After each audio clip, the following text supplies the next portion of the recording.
سلام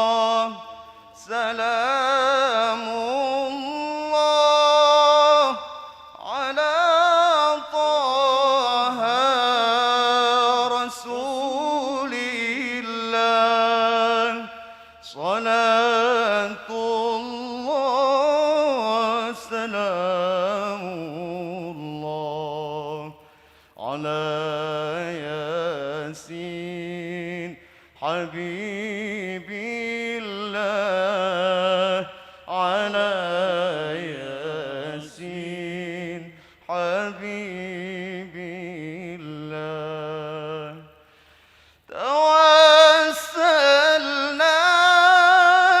ببسم الله وبالهدي رسول الله توسلنا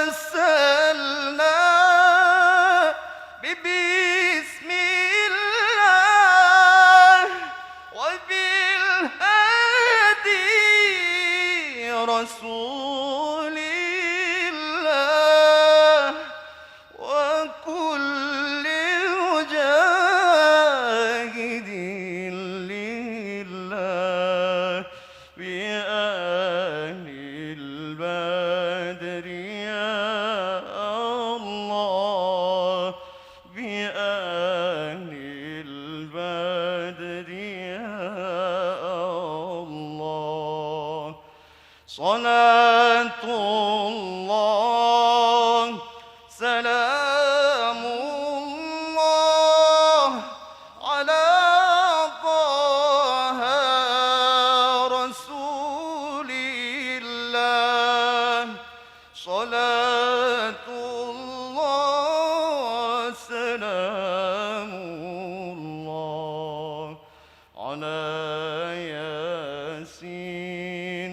حبيب الله على ياسين حبيب الله اللهم صل وسلم وبارك عليه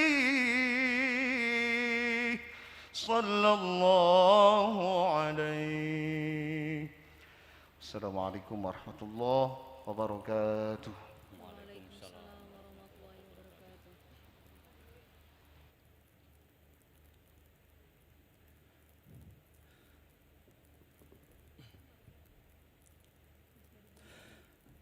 Sadaqallahul azim, sadaqallahul azim. Semoga lantunan ayat suci Al-Quran dan sholawat badar mampu menenteramkan jiwa dan hati kita sebagai sebuah bangsa. Amin ya rabbal alamin. Bapak Ibu hadirin yang berbahagia, selanjutnya marilah sejenak kita ikuti bersama laporan Ketua Panitia Muktamar ke-34 Nahdlatul Ulama, Bapak Kiai Haji Muhammad Imam Aziz.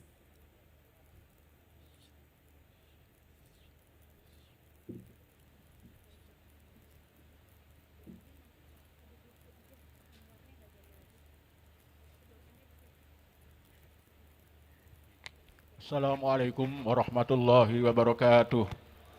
Alhamdulillah wassalatu wassalamu ala Rasulillah Muhammad ibn Abdullah wa ala alihi wa ashabihi wa mawala la hawla wa la quwata illa billah. Amma ba'd. Yang saya hormati dan kita banggakan bersama Bapak Presiden Republik Indonesia Insinyur Haji Joko Widodo beserta Ibu. Yang kita banggakan juga Bapak Wakil Presiden Profesor Dr. Kiai Haji Ma'ruf Amin beserta Ibu, para Menteri Kabinet yang hadir pada siang hari ini, Gubernur Provinsi Lampung Bapak Arinal Junaidi beserta Ibu, Al-Mukarram Pejabat Rais Am Kiai Haji Miftahul Akhyar, Al-Mukarram Ketua Umum Pengurus Besar Nahdlatul Ulama Profesor Dr. Kiai Haji Said Aqil Siraj, Ketua Badan Otonom dan Lembaga di lingkungan Nahdlatul Ulama, Pengurus Wilayah Nahdlatul Ulama seluruh Indonesia, Pengurus Cabang Nahdlatul Ulama seluruh Indonesia, yang pada saat ini tidak bisa hadir secara langsung di ruangan ini, tapi melalui daring di Unila, di UIN, dan di Malahayati. Pimpinan Pesantren Darus Saadah, Kiai Haji Muhsin Abdillah yang saya hormati, para undangan yang hadir pada saat ini yang mohon maaf tidak bisa saya sebutkan satu persatu tanpa menghormati bapak-bapak, ibu-ibu semua.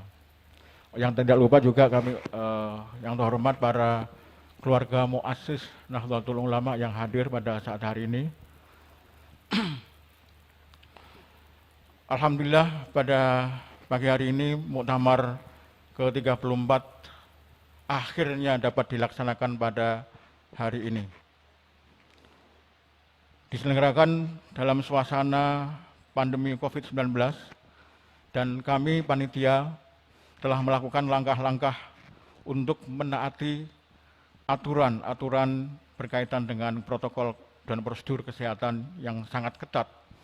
Panitia telah membentuk Satgas khusus, Satgas COVID-19 khusus untuk muktamar ini dengan melakukan upaya-upaya pencegahan maupun nanti juga upaya-upaya untuk menangani secara optimal di dalam muktamar ini. Panitia dan pengurus besar Nahdlatul Ulama telah melakukan pembatasan secara minimal untuk utusan-utusan resmi dalam muktamar ini. Semula biasanya 7 orang setiap pengurus wilayah dan pengurus cabang, kita hanya mengundang 3 orang dari masing-masing pengurus wilayah, pengurus cabang, dan pengurus cabang istimewa dari internasional. Ini hampir lebih dari 50% kita kurangi. Mohon keikhlasannya juga karena banyak yang ingin ikut juga dalam muktamar ini, tapi mohon maaf karena ini memang keterbatasan, pembatasan yang harus dilakukan. Peserta resmi muktamar saat ini berjumlah 1.959. Dari pengurus wilayah 102 orang dari 34 provinsi, pengurus cabang 1.563 dari 523 kabupaten, dan pengurus cabang istimewa dari 13 negara yang hadir pada saat ini. Kemudian penyelenggaraan muktamar dilaksanakan di Pesantren Darus Saadah di sini ini, kemudian Universitas Lambung Unila, Universitas Islam Negeri Raden Intan, dan Universitas Malahayati. Kemudian sidang-sidang nanti akan kita laksanakan di 4 tempat tadi. Yang pertama di sini di Pesantren Darus Saadah, kemudian di Universitas Lampung, Universitas Islam Negeri Raden Intan, kemudian Universitas Malahayati. Semua kita bagi supaya tidak terjadi penumpukan massa, terutama dalam hal persidangan-persidangan ini. Kemudian sidang pleno termasuk pleno pemilihan Rais Am melalui Ahlul Hal wal Aqdi, serta pemilihan ketua umum yang dilakukan secara langsung melalui musyawarah mufakat, itu insya Allah akan dilaksanakan di Pondok Pesantren Darus Saadah yang saat ini kita hadiri saat ini. Terima kasih kepada pemerintah, khususnya Bapak Presiden dan Bapak Wakil Presiden, para donatur, khususnya para masyayikh, pengurus dan warga Nahdlatul Ulama yang membantu muktamar ini melalui gerakan koin muktamar. Ini saya kira sangat membanggakan karena termasuk gedung ini, insya Allah nanti kita akan teruskan, ini masih pondasi Pak Presiden. Nanti kita akan teruskan sampai sempurna dan sekarang sedang dilakukan oleh Waskita Karya. Pesantren, para rektor jadi tempat kegiatan muktamar dan seluruh panitia baik di pusat, daerah maupun lokal. Semoga dukungan semua ini mendapatkan barokah dan manfaat dan mendapat ridho Allah Subhanahu wa taala. Ini adalah titipan untuk Bapak Presiden dari masyarakat Lampung. Ternyata jalan tolnya luar biasa, Pak. Sekarang Lampung luar biasa. Ini titipan dari masyarakat Lampung. Sekian, wallahul muwaffiq ila aqwamit thoriq. Assalamualaikum warahmatullahi wabarakatuh. Kami mohon kepada Bapak Aziz berkenan untuk tetap di tempat. Penyerahan materi Nahdlatul Ulama oleh Ketua Steering Committee Bapak Profesor Dr. Kiai Haji Muhammad Nuh didampingi oleh Ketua Panitia kepada Ketua Umum Pengurus Besar Nahdlatul Ulama Profesor Dr. Kiai Haji Said Akil Siraj MA.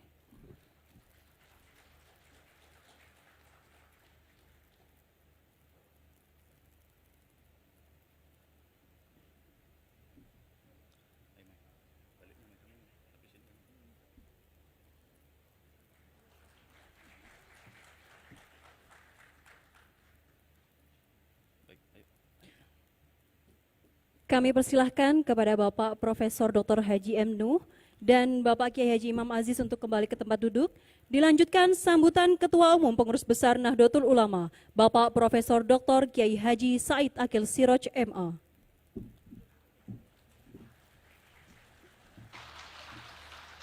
Assalamualaikum warahmatullahi wabarakatuh. Bismillah. Alhamdulillah. Wassalatu wassalamu ala Sayyidina wa maulana Muhammad Rasulillah wa ala alihi wa sahbihi wa man tabi'a sunnatahu wa jama'atah min yaumina hadha ila yaumin nahdah. Yang terhormat Presiden Republik Indonesia Bapak Insinyur Haji Joko Widodo beserta Ibu Iriana Jokowi, pagi hari ini beliau berkenan pakai sarung. Yang terhormat Bapak Wakil Presiden Republik Indonesia Bapak Profesor Dr. Kiai Haji Ma'ruf Amin, yang sesungguhnya beliau adalah Mustasyar PBNU, juga pakai sarung, beserta Ibu Wuri Estu Ma'ruf, para Menteri Kabinet Indonesia Maju, ada Gus Menteri Yakut Khalil Bisri Mustafa, ada Bapak Pratik, Profesor Dr. Pratik, Menteri Sekneg, para pimpinan lembaga negara,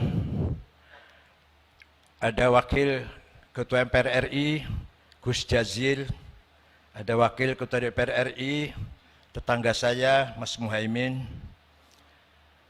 para pejabat TNI Polri, para pimpinan partai politik, yang terhormat Gubernur Lampung beserta Ibu dan para kepala daerah di Provinsi Lampung, Al-Mukarram Rais Am PBNU Hadrati Syekh Kiai Haji Miftahul Akhyar Azzahullah beserta seluruh jajarannya, pengurus Tanfidha PBNU beserta pimpinan lembaga dan banom di lingkungan NU, para pengurus wilayah dan cabang Nahdlatul Ulama, serta para pengasuh pondok pesantren di Indonesia, Hadratil Mustasyarin, Hadratul Ru'asa Isyuriyah, Ashabal Ma'ahid, Ashabatul Qisufiyah, Al-Mu'tabar An-Nahdiyah, wa ala ra'sihim ar-Ra'isul Am, Sayyidina wa Maulana Habib Lutfi bin Hashim.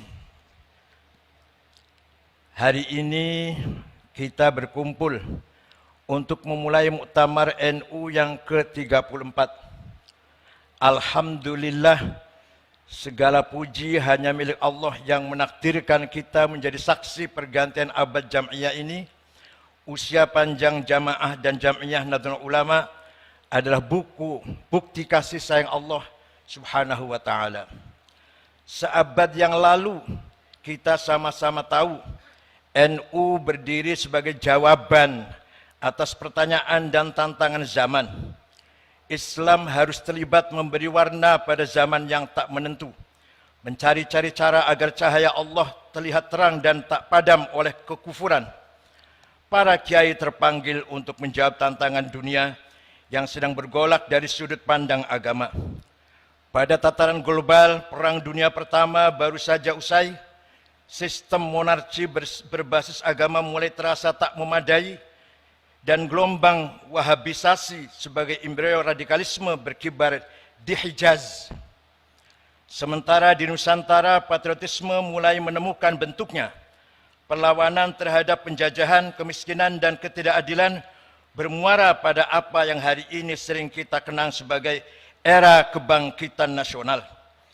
Di era itu, NU sebagai jam'iyah sepenuhnya lahir dari transformasi praktik kemandirian jamaah, yakni kemandirian komunitas pesantren yang selama berabad-abad bertahan hidup dalam tekanan kolonialisme. Agustus 1945, bom atom sekutu meledak di Nagasaki dan Hiroshima.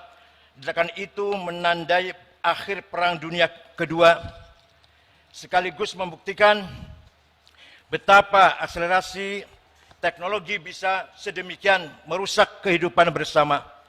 Sesudahnya dunia menyaksikan satu demi satu kelahiran banyak negara bangsa. Dunia berubah, umat manusia lalu terjepit di antara dua pilihan masa depan. Pilihan untuk menjadi negara sekuler atau menjadi negara agama. Suasana zaman pada saat NU lahir diliputi pertanyaan besar. Apakah selepas perang demi perang, setelah begitu banyak darah tumpah, kita sebagai umat manusia bisa hidup untuk saling berbagi di atas bumi Allah? Kalaupun bisa, bagaimana caranya? Belasan tahun hidup di Arab membuat saya menghayati arti penting NU untuk Indonesia dan dunia. Dengan segala hormat, di Arab agama sedari awal tidak menjadi unsur aktif dalam mengisi makna nasionalisme. Bila Anda membaca sejarah dan naskah konstitusi negara-negara Arab, Anda akan segera tahu betapa mahal dan berharga naskah pembukaan Undang-Undang Dasar 45 yang kita punyai. Di Arab, pejuang nasionalis bukan pejuang agama. Pejuang agama bukan pejuang nasionalis. Di Indonesia, Hadrat Syekh Ghazi Hasyim Asy'ari, pejuang Islam, dalam waktu yang sama pejuang nasionalis. Di Timur Tengah, tidak banyak kita jumpai ulama yang nasionalis, sebagaimana sangat jarang kita ketemukan kaum nasionalis yang sekaligus ulama. Sebagai akibatnya, nasionalisme dan agama seringkali bertentangan, lalu lahirlah satu demi satu konflik-konflik sektarian. Apa yang kita saksikan sekarang di Palestina, Myanmar, Rohingya, Israel, Somalia, Suriah, Yaman, Afghanistan hingga Afghanistan adalah rangkaian ketidaktuntasan menjawab tantangan zaman. Belum ditemukan titik temu antara semangat Islam dan semangat nasionalisme.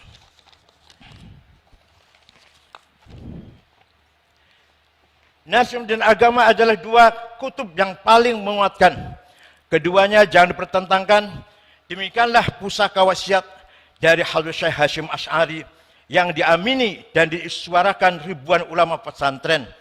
Dan dengan demikian, kita mengerti bahwa ujian atas sikap tawassut, ujian moderasi polarisasi dua kutub ekstrim memang sudah khas NU sejak awal mula pendiriannya. Mereka yang tidak paham sikap NU atas HTI maupun FPI barangkali memang belum mengerti betapa berat amanah moderasi kutub-kutub ekstrim di negeri ini. Bagi NU dan pesantren, menjaga NKRI adalah amanah karena hanya dengan bersetia kepada konstitusi, tatanan beragama dapat diselenggarakan. Sikap tawassut atau moderat mustahil tercapai tanpa kemandirian.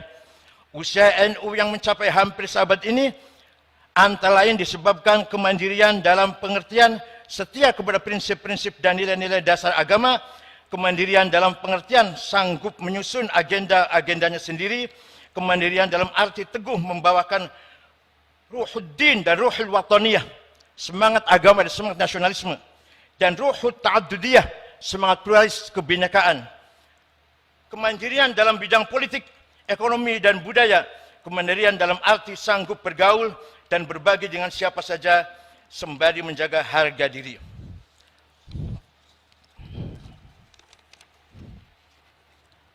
Tawassut atau sikap moderat di antara dua kutub bukanlah perkara mudah. Tawassut mempersyaratkan kecakapan, pengetahuan dan kebijaksanaan. Dua hal inilah yang diteladankan para imam madhab dan ulama-ulama kita. Sementara untuk menjadi ekstrim, seseorang cukup bermodalkan semangat dan fanatisme belaka. Asar pengetahuan dan kebijaksanaan pada gilirannya mewujud dalam sikap kemandirian. Pribadi-pribadi besar dalam sejarah panjang NU dan pesantren adalah kisah-kisah mengenai kemandirian. Hanya dengan menjadi mandiri, kita baru mungkin untuk menyumbangkan suatu, berkontribusi kepada hidup bersama, berkhidmat dan pada peradaban dunia. Tema Muktamar NU kali ini, kemandirian dalam berkhidmat untuk peradaban dunia. Tema ini sekaligus menjadi warisan atau bekal mengarungi abad kedua bagi Nahdliyin untuk terus mengembangkan berbagai peran kemanusiaan mereka, litakunu syuhada'a 'alan nas, syuhudan dinian, syuhudan thaqafiyan, syuhudan haldorian, syuhudan ijma'iyan wa insanian. Lalu bagaimanakah NU satu abad ke depan yang kita bayangkan? Usia kita masing-masing hanya Allah yang tahu. Tapi usia NU kita berharap langgeng dan tegak ila yaumil qiyamah. Maka sikap tawasud kembali diuji hari-hari ini. Tak hanya di Indonesia, tapi di seluruh dunia. Problem-problem lama bawaan abad lalu belum seluruhnya tertangani. Sedangkan masalah-masalah baru datang bertubi-tubi.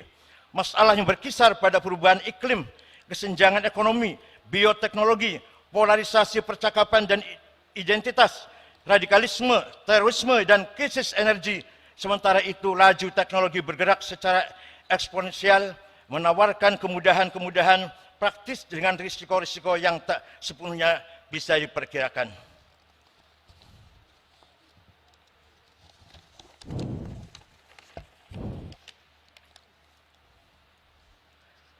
Dari sudut pandang santri dan pesantren, visi membangun dengan 5 jenis kekayaan. Visi sebangun dengan 5 jenis kekayaan yang dimiliki oleh bangsa Indonesia. Pertama, as-sarawatil ijtimaiyah, sosial kapital. 17.000 lebih pulau, 300 etnis, 1.340 suku bangsa, 1.211 dialek bahasa adalah fakta keberagaman dan kemajemukan bangsa ini.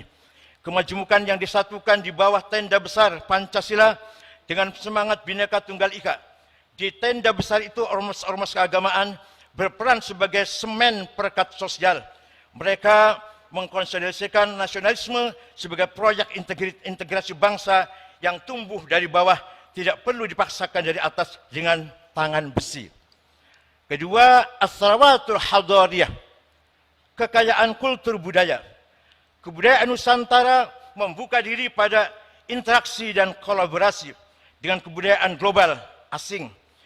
Di sisi lain, kebudayaan setempat atau lokal menjadi identitas, nafas, dan aktualisasi nilai-nilai. Di negeri ini, Islam Nusantara menjadi bukti dari kematangan hadarah Nahdlatul Ulama. Maka akhlakul karimah itulah ciri khas Nahdlatul Ulama. Wa innamal umamul akhlaqu ma baqiyat fa inhumu zahabat akhlaquhum zahabu. Martabat bangsa tergantung akhlaknya. Akhlaknya mulia, martabatnya tinggi. Akhlaknya hancur, martabatnya hancur pula. Kekayaan ketiga, as-sarawatus syiariyah. Kita kaya dengan simbol-simbol. Antara lain yang dipakai oleh Pak Presiden hari ini. Peci dan sarung. Simbol Islam Nusantara. Banyak contohnya, tapi yang hari ini kita contohkan, simbol peci dan sarung. Kita tahu apa artinya peci dan sarung. Dalam arti teologi. Tapi itulah simbol Nusantara, simbol umat Islam Indonesia. Yang keempat, kekayaan maliyah. Indonesia mempunyai potensi sumber daya alam yang luar biasa. Daratannya dipenuhi hutan-hutan penopang paru-paru dunia. Di bawahnya terkandung kekayaan mineral yang banyak. Lautannya mengandung potensi ekonomi biru tiada tara. Di bawahnya tersimpan bukan hanya ikan, tetapi cadangan migas dan mineral yang berlimpah. Yang dibutuhkan adalah SDM unggul yang mampu mengolah kekayaan alam itu sebagai modal pembangunan. Agar pembangunan ini dirasakan oleh seluruh masyarakat Indonesia kaila yakuna dulatan bainal aghnia minkum. Tidak hanya pertumbuhan, tapi yang penting adalah pemerataan. Masih kita lihat banyak warga NU yang hidupnya di bawah kemiskinan. Namanya jelas Solikin, Jumadi, Dulkanan, Maderais, namanya kampungan desa. Kekayaan kelima adalah sumber daya politik. Indonesia adalah negara demokrasi terbesar ketiga dan negeri muslim terbesar di dunia. Indonesia bukan negara agama, tetapi negara Pancasila yang menaungi semua pemeluk agama. Islam berjalan seiring dengan demokrasi, stabilitas politik, dan pertumbuhan ekonomi. Memang bukan hal yang mudah. Bangsa ini sudah diuji oleh berbagai prahara sejarah. Setiap kali jatuh, bangsa ini bangkit lebih tinggi lagi. Dan dari sana kita yakin bahwa sepanjang cara kita mengelola demokrasi didasari kemaslahatan bersama, kemauan untuk mendengar, kejernihan, akal budi, dan kelapangan hati untuk menerima perbedaan, maka bangsa besar ini akan semakin terhormat dan bermartabat, dan pada saatnya nanti aktif berkiprah dalam mendorong dunia yang lebih damai, aman, dan beradab. Saya singkat saja sambutan ini, mengingat waktu Presiden yang sangat padat acaranya. Sebelum saya akhiri sambutan saya ini, saya mohon dengan ikhlas bacaan Al-Fatihah untuk almarhum wal maghfurlah Kiai Haji Sya'roni, Khatib Syuriah Jawa Tengah, NU Jawa Tengah, yang meninggal di Rumah Sakit Cipto, turun dari kereta menuju ke Lampung ini, turun di Stasiun Gambir, sholat subuh, istirahat, tidak sadarkan diri, dibawa ke rumah sakit, kemudian meninggal dunia. Mudah-mudahan arwahnya diterima di sisi Allah. Al-Fatihah.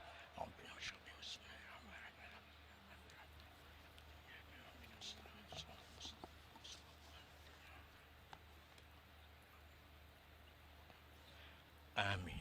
Terima kasih. Demikian, mohon Bapak Presiden berkenan memberi arahan sekaligus membuka muktamar ke-34 NU di Lampung ini. Selamat bermuktamar kepada Anda sekalian, segenap pengurus wilayah dan pengurus cabang Nahdlatul Ulama. Selamat bermuktamar dengan santun dan akhlakul karimah. Selamat menyongsong abad kedua Nahdlatul Ulama. Syukran wa dumtum fil khairil barakati wan najah. Wallahul muwaffiq lakum thoriq. Wassalamualaikum warahmatullahi wabarakatuh.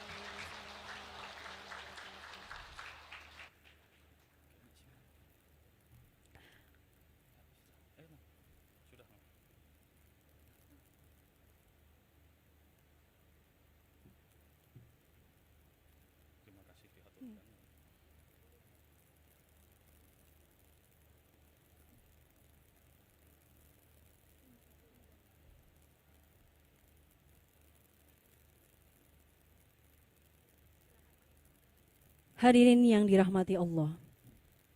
Selanjutnya dalam majelis yang penuh berkah ini, marilah kita simak bersama khutbah iftitah Rois Am Pengurus Besar Nahdlatul Ulama, Kiai Haji Miftahul Ahyar.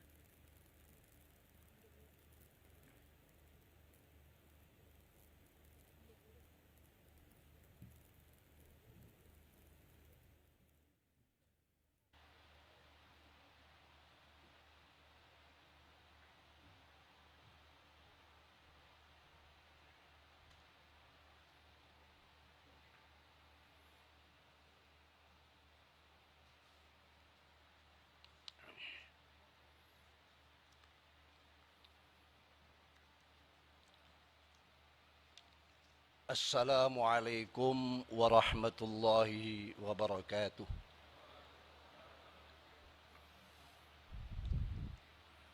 Bismillahirrahmanirrahim. Alhamdulillahilladzi arsala sayyidina Muhammadan sallallahu alaihi wasallam ilal alamin yukhrijum minadh dhulumati ilan nur.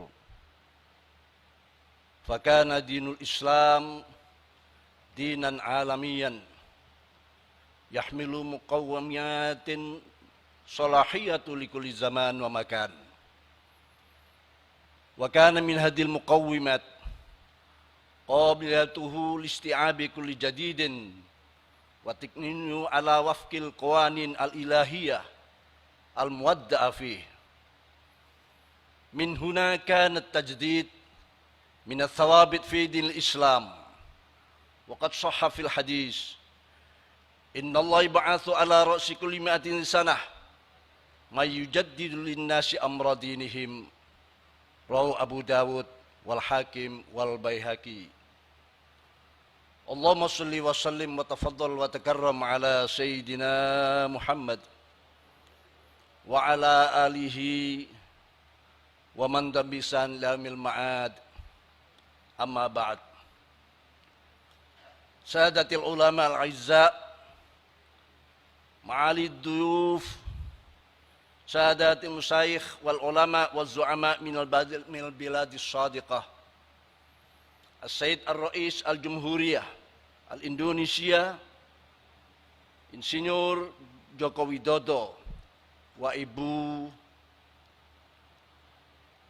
Iriana Jokowi, para menteri kabinet kerja, para duta besar negara sahabat, para pejabat negeri, pejabat tinggi, pimpinan ormas Islam dan ormas sosial politik, para pengamat tinjau, para masyayikh, mustasyarin PBNU, dan semua pengurus syuriah PBNU, pengurus tanfidiyah PBNU, sampai ke ranting hadirin hadirat rahmukumullah jami'an. Marhaban bi khudurikum fajazakumullah ahsanal jaza. Hadirin mu'tamirin rahmukumullah jami'an. Tidak terasa masa khidmat PBNU hasil muktamar ke-33 yang dilaksanakan pada tanggal 1 sampai 5 Agustus 2015 mendapat bonus kurang lebih 1,5 tahun, dan itu telah terlewati. Al-Fakir Miftahul Akhyar menerima mandat sebagai PJ Rais Am pada tanggal 22 September 2018 dan segera berakhir beberapa saat lagi. Banyak kekurangan, ketidakcakapan, dan ketidakmampuan mengemban amanah yang amat berat ini. Sangat layak mendapat gelar Rais Awam, Rais Am KW3, dan lain sebagainya. Namun semoga para muassis memaklumi dan memaafkan Al-Fakir ini. Amin ya rabbal alamin. Ma'asyiral mu'tamirin rahimakumullah jami'an. Sebelumnya mari kita hadiahkan suratul Fatihah pada beliau-beliau para muassis, penyemangat, antara lain Asy-Syaikh Nawawi Al-Bantani, Syekhana Khalil bin Abdul Latif Al-Bangkalani, Syekh Akbar Hashim Asy'ari, Asy-Syaikh Abdul Wahab Hasbullah, Asy-Syaikh Bisri Samsuri, Asy-Syaikh Ramli Tamim, dan semua pengurus PBNU, minas sabiqinal awwalin fi jami'il amkinah wal mu'minina wal mu'minat fi masyarikil ardi wa magharibiha barriha wa bahriha wa syuhada'i COVID-19. Syai'un lamul Fatihah. A'udzu billahi minasyaitonir rajim. Bismillahirrahmanirrahim. Alhamdulillahirabbil alamin arrahmanir rahim maliki yaumiddin. Iyyaka na'budu wa iyyaka nasta'in. Ihdinas shiratal mustaqim. Shiratal ladzina an'amta 'alaihim ghairil maghdubi 'alaihim waladdallin. Ma'asyiral muslimin wal mu'tamirin rahimakumullah jami'an. Nahdlatul Ulama adalah jam'iyah diniyah ijtimaiyah, jam'iyah perkhidmatan para ulama, organisasi para kiai kampung dan desa yang memiliki potensi kekuatan dan kehebatan yang mendunia, sebagaimana Islam itu sendiri adalah agama bagi dunia. Rasul Allah dan para nabinya, khususnya Nabi besar Muhammad sallallahu alaihi wasallam, adalah untuk dunia, bahkan untuk alam semesta. Maka para pewarisnya yaitu ulama Nahdlatul Ulama harus juga mendunia, dan sekarang sedang dinantikan kiprahnya oleh dunia. Maka karakter-karakter yang mendunia harus terus digali dan diperkokoh. Sifat-sifat membebek, geruda-geruduk, latah segera kita enyahkan. Rasulullah sallallahu alaihi wasallam telah mengingatkan dalam sabda beliau, la takunu imma'ah, taquluna in ahsanan nas ahsanna, wa in zalamu zalamna, walakin wattinu anfusakum, in ahsanan nas an tuhsinu, wa in asa'u fala tadlimu. Rawahu Tirmidzi. Janganlah kalian menjadi orang-orang yang pelin-pelan dan latah. Kalian mengatakan jika orang-orang berbuat baik, kami juga ikut baik. Dan jika mereka berbuat zalim, kami pun ikut-ikutan zalim. Namun mantapkanlah jiwa perjuangan kalian. Jika masyarakat berbuat baik, kalian tetap melakukan kebaikan. Dan jika mereka melakukan kejahatan, maka jangan ikut-ikutan berbuat zalim. Hadis riwayat Imam At-Tirmidzi. Hadis di atas mengingatkan kita agar selalu memantapkan karakter dan kepribadian. Kader Nahdlatul Ulama harus mampu menunjukkan kepribadian dan semangat menuju kebaikan, serta menjaga idealisme dan kemandirian dalam bersikap. Ikut-ikutan orang lain dan menjadi latah hanya akan membuat kita terpecah belah, terumbang-ambing dan menjadi bulan-bulanan. Sayyidina Ali karamallahu wa radhiyallahu anhu juga pernah berpesan, dengan perpecahan tidak ada satu kebaikan yang akan dianugerahkan oleh Allah kepada seseorang pun, baik dari orang-orang terdahulu maupun orang-orang yang akan datang belakangan. Sebab sesuatu kaum apabila hati mereka berselisih dan hawa nafsu mereka mempermainkan mereka, maka mereka tidak akan melihat suatu tempat pun bagi kemaslahatan bersama. Mereka bukanlah bangsa yang bersatu, tapi hanya individu-individu yang berkumpul dalam arti jasmani belaka. Hati dan keinginan mereka saling berselisih. Engkau mereka mengira mereka menjadi satu, padahal hati mereka berbeda-beda. Kekuatan Jam'iyah Nahdlatul Ulama sebenarnya sangat luar biasa. Tapi selama ini warga Nahdlatul Ulama yang hanya memposisikan diri sebagai jamaah, belum berjam'iyah. Inilah yang perlu kita jam'iyahkan. Jangan sampai nanti warga tercerai-berai hanya untuk kepentingan sesaat.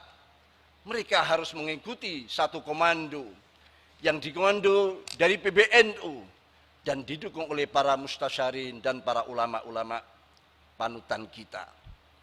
Menjamiahkan jamaah dengan segala potensinya yang berkekuatan raksasa ini menjadi pekerjaan rumah terpenting dari sekian pekerjaan rumah yang lain.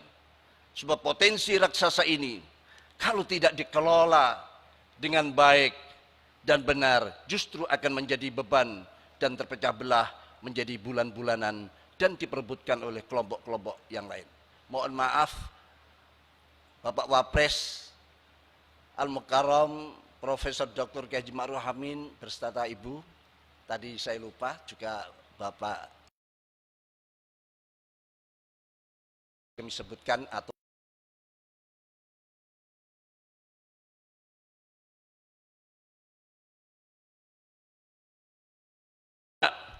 dengan menyegarkan kembali gerakan dan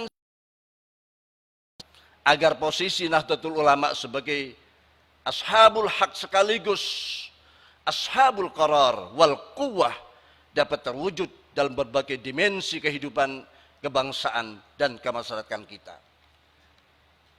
Rasulullah telah bersabda, inna sana mayujaddidu linnasi amra dinihim rawahu wal Hakim wal Baihaqi. Marilah kita bahwa sesungguhnya Allah Subhanahu wa taala akan mengutus bagi umat ini pada setiap awal 100 tahun orang-orang memperbarui atau menyegarkan bagi umat terkait dengan urusan-urusan agama mereka. Saat ini dunia telah memasuki era revolusi industri 4.0.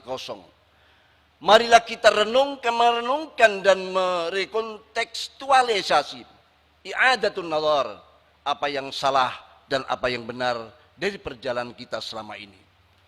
Mari kita renungkan juga nilai-nilai yang telah ditanamkan oleh para pendahulu kita dalam bingkai teologi ukhuwah, yakni ukhuwah Islamiyah, persaudaraan internal umat Islam, ukhuwah wataniyah, persaudaraan kebangsaan, dan ukhuwah insan, yakni basyariyah, persaudaraan kemanusiaan.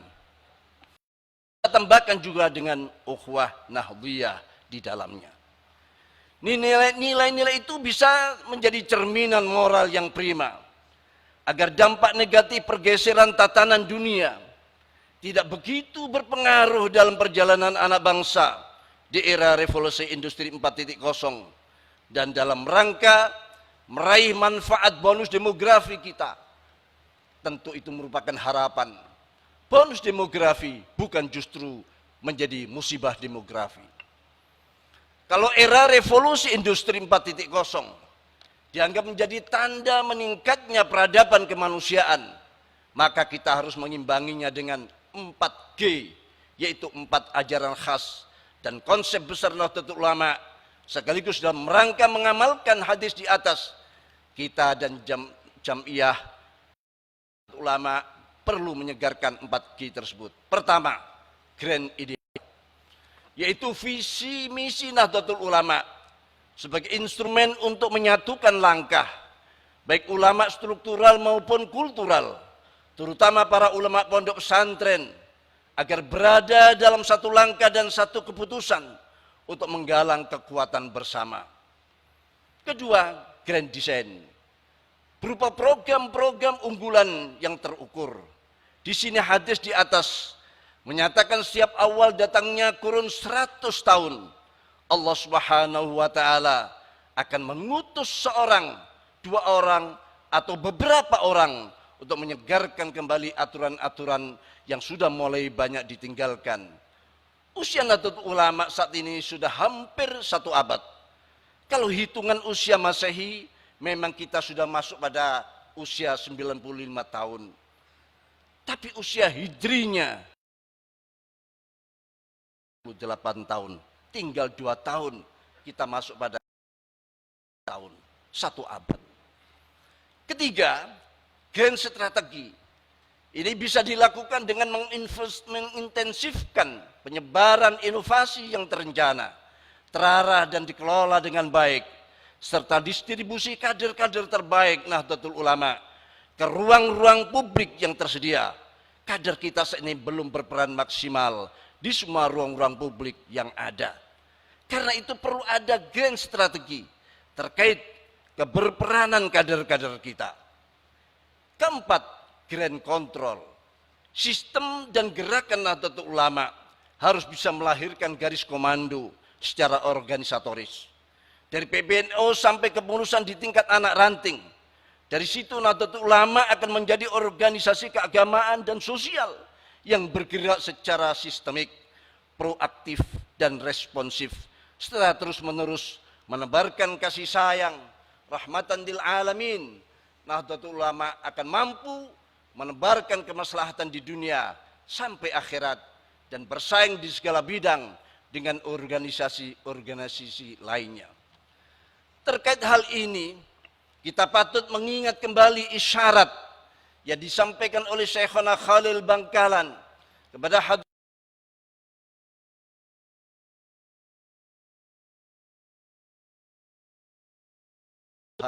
ayat 17 sampai 23 disertai seutas tasbih. Yang di situ berisi kisah tongkat mukjizat Nabi Musa alaihissalam. Itu menegaskan bahwa mengomando agar menjadi mukjizat Nabi Musa alaihissalam. Tongkat Nabi Musa alaihissalam adalah simbol sistem komando. Sistem sekarang pun tongkat menjadi simbol komando para panglima. Sebagaimana panglima tertinggi. Jadi itulah yang diharapkan. Bukan sekadar memperbanyak jumlah organisasi yang ada di masyarakat.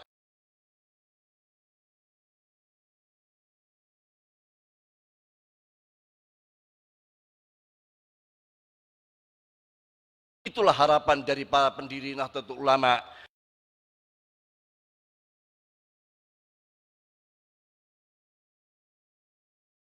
Dan mengamalkan nilai-nilai Ahlus Sunnah wal Jamaah juga. Mengembangkan nilai-nilai kebangsaan dan mempertahankan negara kesatuan Republik Indonesia. Ini kewajiban setiap anggota yang tercantum dalam ADART Nahdlatul Ulama. Pada tingkat pengurus, wajib memberikan arahan dan kontrol kepada anggota. Hal itu berlaku dalam situasi normal, dalam situasi seperti sekarang. Saat banyak kelompok ingin mengganti posisi Nahdlatul Ulama dan maka ada kader-kader Nahdlatul Ulama harus berperan seperti tongkat Nabiullah Musa alaihissalam. Kalaulah ada kader-kader Nahdlatul Ulama menjadi ular-ular seperti dalam ayat tersebut, tujuannya hanya untuk dakwah dan amar ma'ruf nahi anil munkar, membasmi kezaliman, kemaksiatan dan kemungkaran. Legislatif, bupati, gubernur, atau mengisi jabatan publik apapun yang mampu menjadi kekuatan ashabul qarar sekaligus ashabul haq hanya untuk mengajak kebaikan, meratakan kesejahteraan dan keadilan, bukan sebagai tujuan. Perlu diingat sebagaimana disebutkan dalam surah Thaha tersebut. Setelah berubah menjadi ular naga dan berhasil menumpas kezaliman Fir'aun, maka ular-ular itu harus kembali kepada bentuknya semula, yakni tongkat. Manakala sudah dianggap cukup oleh para masyayikh, para syuriah, maka kader-kader Nahdlatul Ulama harus siap kembali menjadi tongkat kembali. Itulah sistem komando dan sikap pusaka kebanggaan kita tiada adalah sami'na wa ata'na. Maka supremasi syuriah adalah mutlak, harus terus kita perjuangkan. Manakala ada muskilat perbedaan persepsi dalam menjalankan perkhidmatan dan deadlock, maka kaidahnya adalah faidza tanazza faruddu ila ADART. Maka kita hadirkan jam'iyah diniyah jimaiyah yang ilmiah. Al-Fakir hanya sempat mempraktekkan sebagian dari kandungan ADART itu antara sebagai secuil tanggung jawab. Selamat bermuktamar dalam riang gembira dan keceriaan menghasilkan keputusan-keputusan yang maslahat untuk agama, bangsa dan NKRI dan peradaban dunia. NU membawa untuk kemuliaan keluarga, untuk perdamaian dunia. Kita sedang dinanti oleh dunia. Waffaqanallahu iyyakum ila shawab wa aqimut thariq wallahu min wa'il qasd.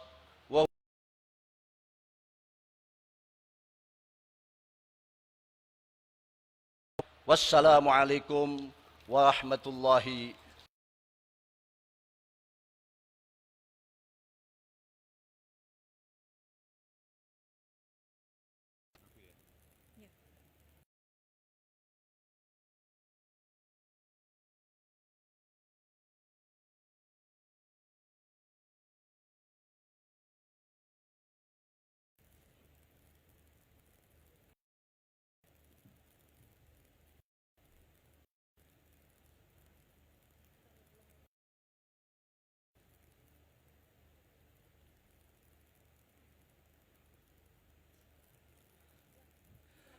Baik, Terima kasih kami haturkan kepada Al-Mukarram Romo Kiai Haji Miftahul Akhyar.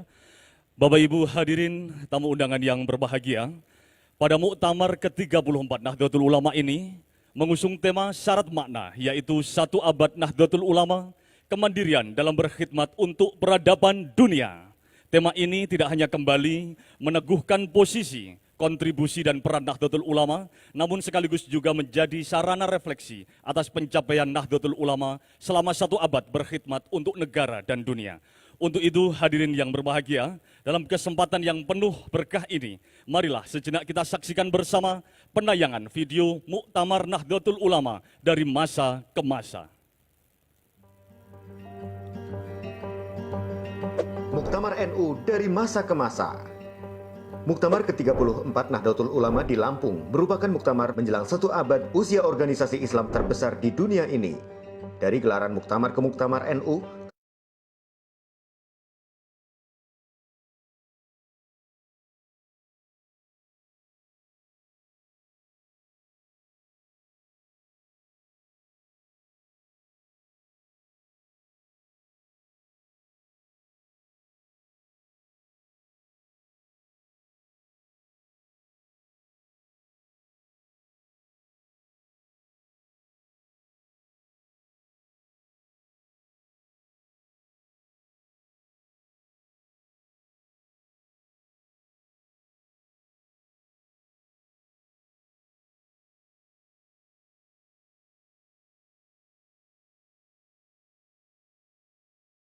telah melewati peristiwa-peristiwa penting dalam sejarah Indonesia.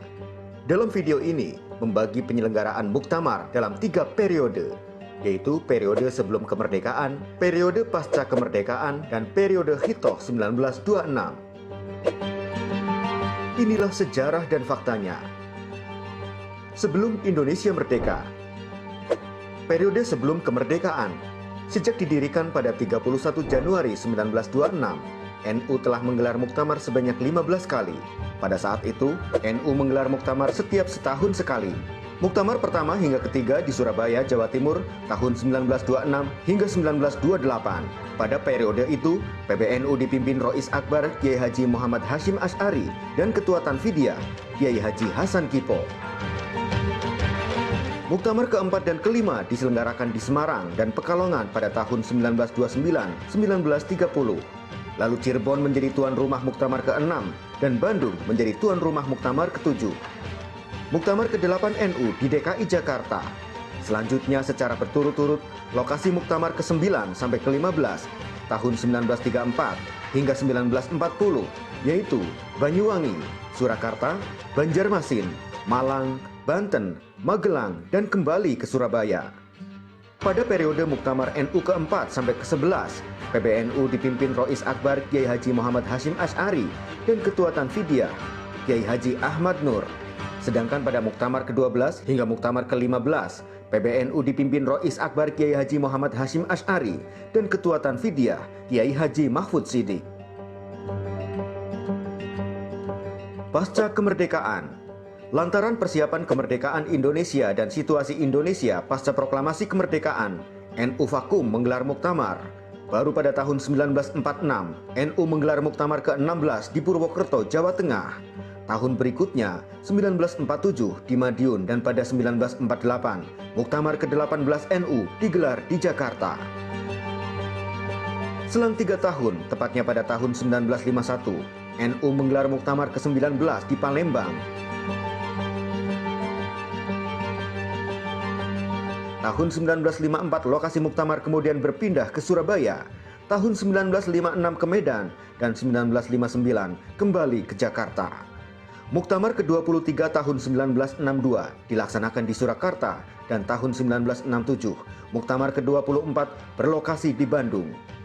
Muktamar ke-25 tahun 1971 dilaksanakan di Surabaya dan 8 tahun kemudian dilakukan di Semarang. Sejak tahun 1979 ini dan seterusnya, muktamar digelar 5 tahun sekali mengikuti jadwal pemilu. Sebetulnya sejak tahun 1967 pun, muktamar disesuaikan dengan suksesi kepemimpinan nasional. Pada tahun 1973, pemerintahan Presiden Soeharto memberlakukan fusi partai politik menjadi 2 dan ditambah dengan 1 golongan karya. NU yang waktu itu sebagai partai politik melebur ke Partai Persatuan Pembangunan atau P3. Situasi yang tidak menguntungkan bagi NU itu, maka pada Muktamar ke-26 di Semarang, NU memutuskan kembali kepada Hitoh 1926. NU meninggalkan dunia politik praktis. Periode Hitoh. Muktamar ke-27 di Situbondo merupakan fase sejarah penting bagi perjalanan NU. Setidaknya memutuskan 3 keputusan penting, kembali ke Hitoh, menerima asas tunggal Pancasila, dan terpilihnya duet Kiai Haji Ahmad Siddiq sebagai Rois Am dan Kiai Haji Abdurrahman Wahid atau Gus Dur sebagai Ketua Umum Tanfidiyah. NU semakin kuat dengan dukungan yang kuat dari para ulama senior NU, antara lain Kiai Haji As'ad Syamsul Arifin, Kiai Haji Makhrus Ali, Kiai Haji Ali Maksum, dan Kiai Haji Mashkur. Selanjutnya, Muktamar ke-27 tahun 1984 hingga Muktamar ke-29 tahun 1994 secara berturut-turut berlangsung di Situbondo, Yogyakarta, dan Tasikmalaya. Ketika Muktamar ke-30 di Kediri tahun 1999, Ketua Umum PBNU Kiai Haji Abdurrahman Wahid atau Gus Dur menjadi Presiden Republik Indonesia. Pada Muktamar ke-30 di Kediri, Kiai Haji Ahmad Hashim Muzadi terpilih sebagai Ketua Tanfidiyah dan Rois Am Kiai Haji M.A. Sahal Mahfud, dan keduanya kembali terpilih menjadi Ketua Tanfidiyah dan Rois Am pada Muktamar ke-31 di Surakarta tahun 2004. Kiai Said Akil Siroj terpilih menjadi Ketua Umum PBNU pada Muktamar ke-32 di Makassar, dan untuk pertama kalinya kaum Nahdiyin mudik ke tanah kelahiran pendirinya, Muktamar ke-33 di Jombang, Jawa Timur, dan Kiai Haji Said Akil Siroj kembali terpilih sebagai Ketua Umum PBNU.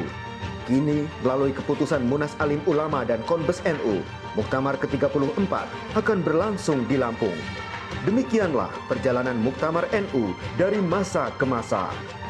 Muktamar ke-34 Nahdlatul Ulama, dari ulama Nusantara untuk dunia.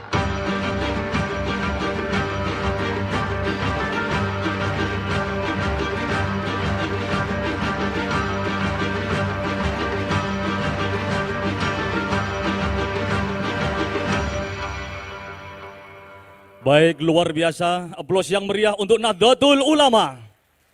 Demikianlah tadi kilas balik pelaksanaan Muktamar NU dari masa ke masa.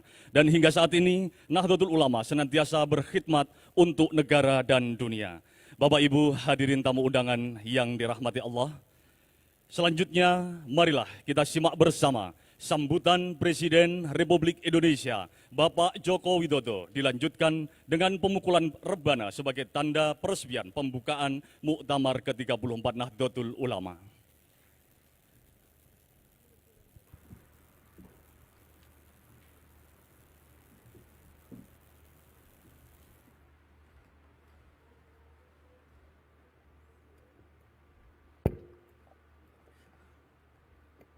Assalamualaikum warahmatullahi wabarakatuh. Bismillahirrahmanirrahim. Alhamdulillahirabbil alamin. Wassalatu wassalamu ala asrofil anbiya'i wal mursalin. Sayyidina wa habibina wa syafi'ina wa maulana Muhammadin wa alihi wa sahbihi ajma'in, amma ba'du.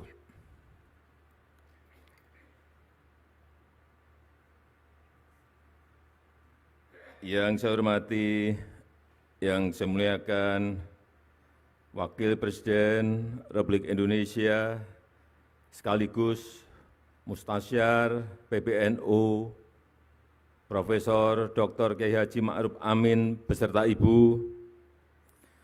Yang saya hormati, yang saya muliakan Rais Am, Pengurus Besar Nahdlatul Ulama, Bapak Kiai Haji Miftahul Ahyar beserta seluruh jajaran Syuriah. Yang saya hormati, yang saya muliakan Ketua Umum PBNU Profesor Dr. Kiai Haji Said Akil Siroj beserta seluruh jajaran Tanfidiyah. Yang saya hormati Ketua dan Pimpinan Lembaga-Lembaga Negara, yang saya hormati Wakil Presiden Republik Indonesia ke-10 dan ke-12, Bapak Dr. Andes Yusuf Kalla,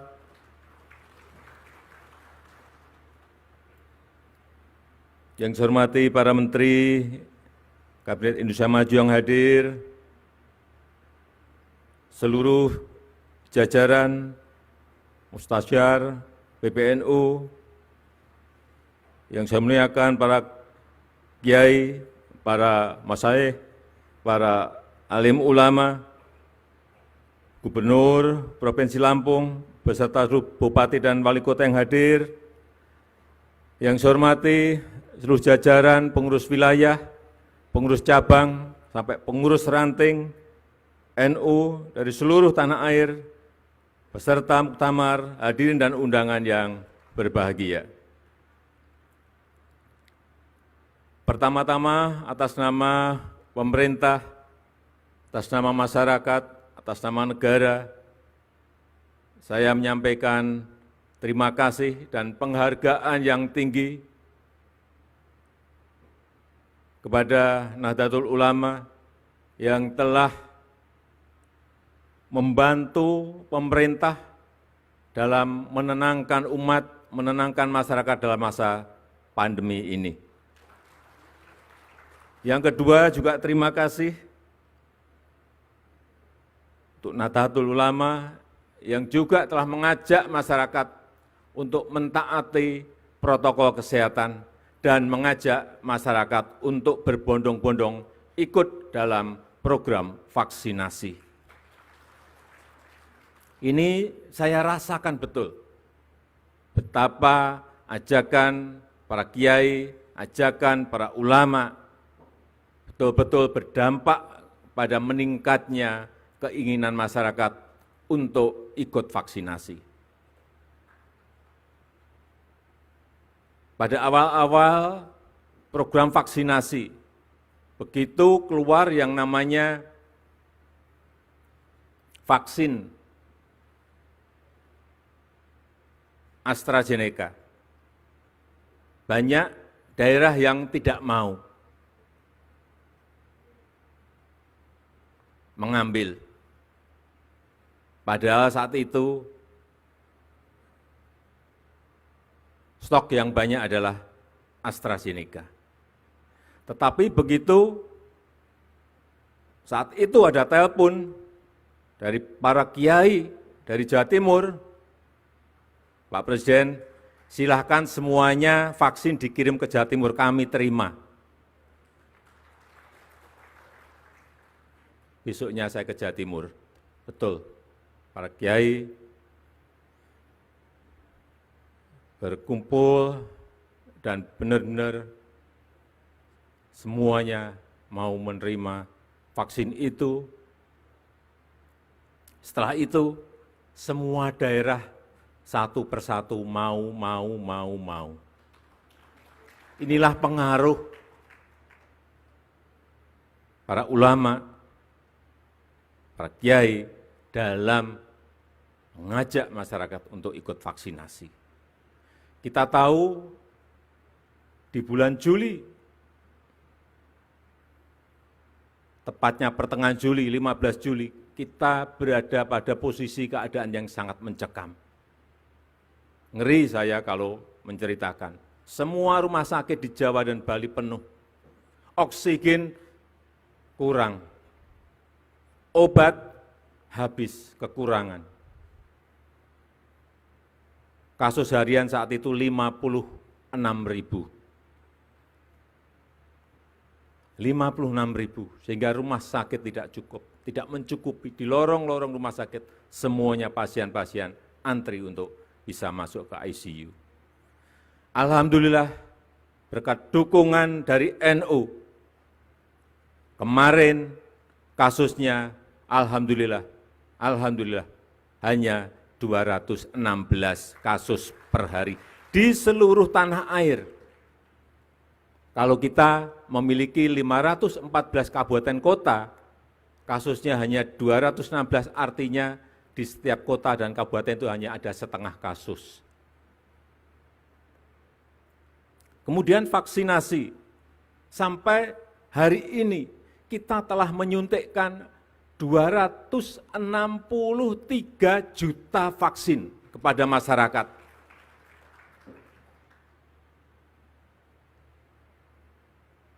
Bapak Kiai bisa membayangkan menyuntikkan kepada 263 juta kali suntikan. Itu sebuah pekerjaan yang sangat rumit, sangat kompleks. Belum membawa vaksinnya ke tempat-tempat yang sangat sulit di atas gunung, ke pulau-pulau kecil, dengan membawa perahu, dengan naik sepeda motor, membawa box untuk pendingin vaksin.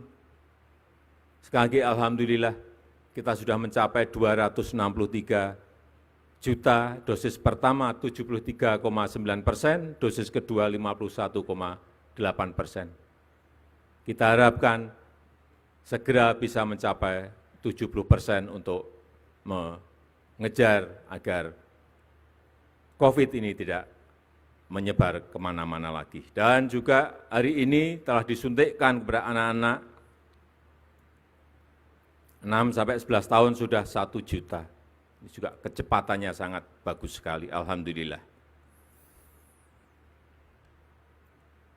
Tapi kita tetap harus masih hati-hati, masih harus waspada, karena sekarang muncul varian baru yang namanya Omikron. Telah ada 83.000 kasus di dunia, dan ke negara kita Indonesia juga telah masuk. Sehingga sekali lagi saya sangat mengapresiasi protokol kesehatan didampingi Satgas dalam muktamar ini, dan insya Allah kita semuanya kembali ke daerah masing-masing dalam keadaan sehat.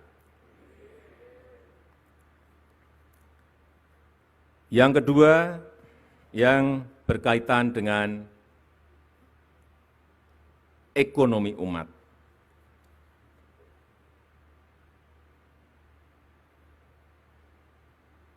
Kita tahu banyak yang disampaikan mengenai masalah pemerataan, seperti tadi juga Bapak Ketua Umum PBNU juga menyampaikan.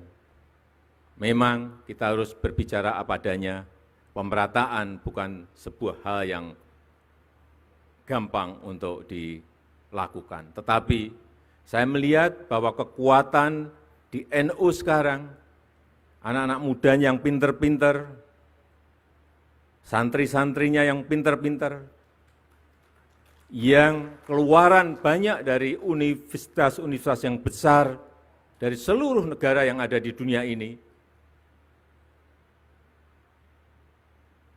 apabila ini bisa dirajut dalam sebuah kekuatan lokomotif, saya meyakini ini bisa menarik gerbong yang ada di bawah untuk bersama-sama dalam rangka mensejahterakan kita semuanya. Saya menawarkan yang muda-muda ini dibuatkan sebuah wadah, bisa PT atau kelompok usaha, dan pemerintah, saya menyiapkan, kalau siap, saya menyiapkan konsesi.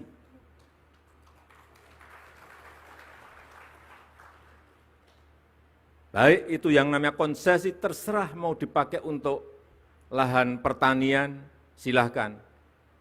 Saya juga ingin menyiapkan konsesi minerba.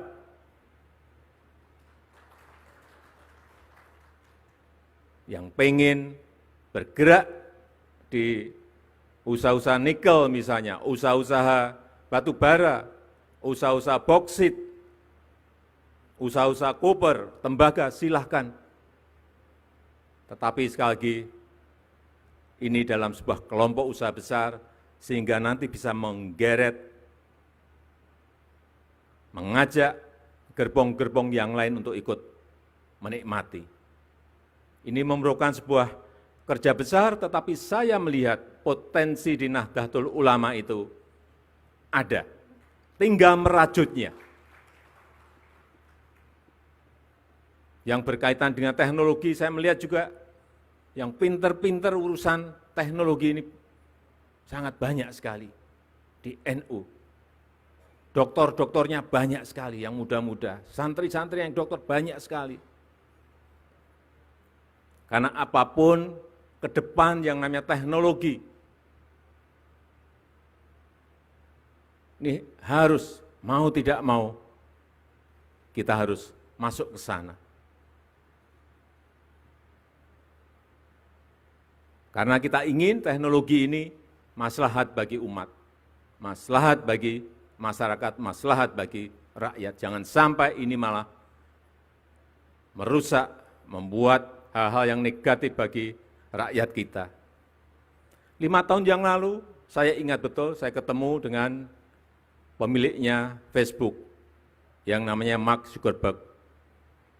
Saya diajak saat itu main pingpong, tapi tidak ada bola pingpongnya, tidak ada meja pingpongnya. Maka kacamata, Oculus, kemudian main bersama. Sama kayak main pingpong persis 100%. Tak, tok, tak, tok, tak. Keringetan juga. Dan dia membisikkan kepada saya, Presiden Jokowi, ini baru awal. Nantinya semuanya akan virtual, semuanya akan muncul yang namanya metaverse. Restoran virtual, kantor virtual, wisata virtual, mall virtual. Hati-hati mensikapi ini. Dan NU, karena di dalam temanya berkhidmat untuk peradaban dunia, hati-hati memang peradaban itu harus kita pengaruhi agar maslahat bagi umat manusia di seluruh dunia, khususnya di negara kita, Indonesia. Nanti semuanya, dakwah virtual, pengajian virtual, tetapi betul-betul kayak kita ketemu seperti ini. Bukan seperti sekarang yang masih Vicon. Bukan. Metaverse akan merubah. Saya tidak tahu apakah karena pandemi ini menjadi dipercepat 5 tahun atau 10 tahun, tapi pasti datang. Oleh sebab itu kita semuanya harus siap dan kita bersama-sama NU untuk peradaban dunia dan Indonesia sekarang juga memimpin G20, menjadi keketuaan G20, juga ingin mempengaruhi kebijakan-kebijakan dunia yang berpihak pada negara-negara miskin, kepada negara-negara berkembang, kepada negara-negara kecil, kepada negara-negara kepulauan dalam segala hal, utamanya dalam hal digitalisasi, perubahan iklim, dan ekonomi hijau. Terakhir, sekali lagi saya ingin menyampaikan terima kasih yang sebesar-besarnya kepada NU yang terus mengawal kebangsaan, mengawal toleransi, mengawal kemajemukan, mengawal Pancasila, mengawal Undang-Undang Dasar 1945, mengawal kebinekaan kita, mengawal NKRI, dan kita harapkan dengan itu kita terus bisa menjaga dan merawat bangsa dan negara kita yang kita cintai. Saya rasa itu yang bisa saya sampaikan pada kesempatan yang berbahagia ini. Dan dengan mengucap Bismillahirrahmanirrahim, pada pagi hari ini saya secara resmi membuka Muktamar ke-34 Nahdlatul Ulama NU. Terima kasih. Wassalamualaikum warahmatullahi wabarakatuh. Dimohon mendampingi Presiden Republik Indonesia saat pemukulan rebana, Wakil Presiden Republik Indonesia, Rois Am Pengurus Besar Nahdlatul Ulama, Ketua Umum Pengurus Besar Nahdlatul Ulama, Menteri Sekretaris Negara, Menteri Agama, dan Gubernur Provinsi Lampung.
Baik, luar biasa tepuk tangan yang meriah untuk Nahdlatul Ulama.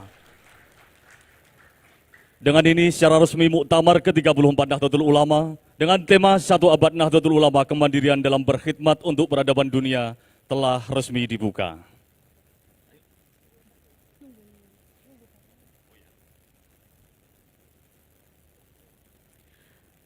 Baik, kami ucapkan terima kasih kepada Bapak Presiden Republik Indonesia yang telah membuka secara resmi Muktamar ke-34 Nahdlatul Ulama.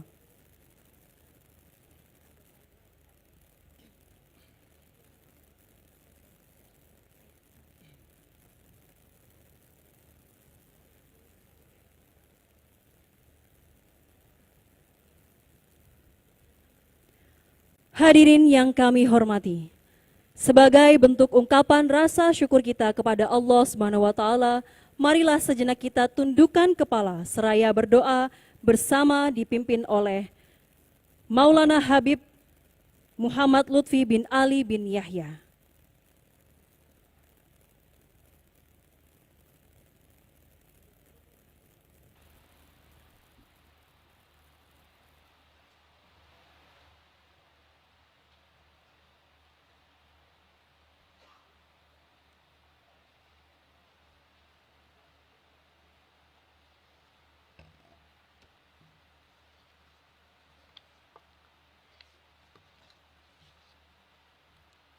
Bismillahirrahmanirrahim.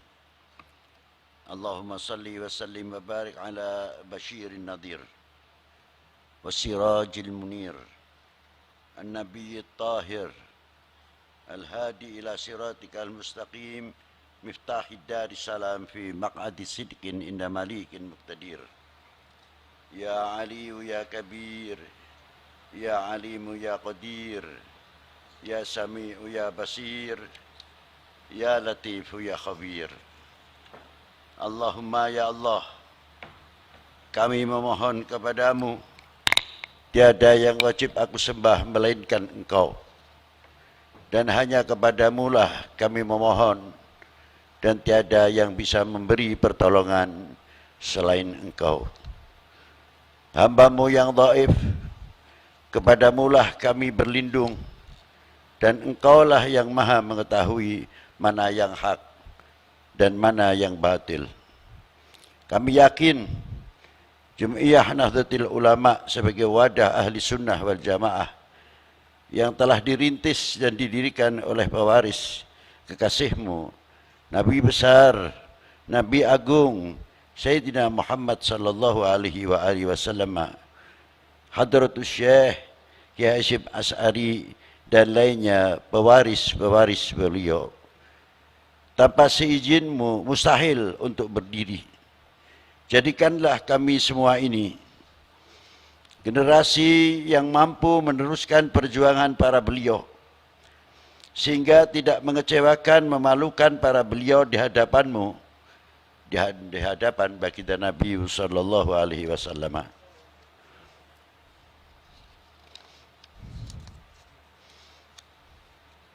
Semoga dengan adanya Muktamar Nahdlatul Ulama yang ke-34 di Lampung ini akan mampu memberikan pencerahan dan melahirkan intelektual, ilmuwan, ekonom, ahli pertanian, serta menjadi suri tauladan bagi umat dan bangsa, menjadi kader-kader yang militan, berpegang teguh pada ajaran ahli sunnah wal jamaah, dan semakin tumbuh cinta kepada para ulama, salafun as-salihin, yang semakin cinta kepada bangsa dan tanah air, serta menjadi benteng-benteng yang kokoh dan semakin memperkuat kesatuan persatuan, menjauhkan dalam segala bentuk perpecahan yang akan dinilai oleh masyarakat sebagai perbuatan yang kurang terpuji. Semoga muktamar ini menghasilkan sebanyak mungkin manfaat bagi agama, nusa dan bangsa, serta mampu menumbuhkan ekonomi, pertanian, dan pendidikan. Jadikanlah kami warga Nahdlatul Ulama mampu menjawab tantangan umat dan tantangan bangsa, semakin tumbuh rasa memiliki dan handarbeni kepada Republik ini. Allahumma ya Allah, jauhkanlah kami dari segala pertikaian, perpecahan, fitnah, dan dari segala bala yang akan turun dari langit dan keluar dari bumi ini. Allahumma ya Allah, berikanlah kekuatan zahiran wa batinan para pejabat pemerintahan, sipil, TNI, Polri, dan para ulama dalam memimpin bangsa ini, khususnya di bawah kepimpinan Bapak Presiden IR Haji Joko Widodo beserta Wakil Presiden. Amin, amin, ya Rabbal Alamin. Rabbana atina fid dunya hasanah wa fil akhirati hasanah wa qina adzabannar. Wa sallallahu ala sayyidina Muhammadin wa alihi wa sahbihi wa baraka wa sallam. Walhamdulillahi rabbil alamin. Assalamualaikum warahmatullahi wabarakatuh.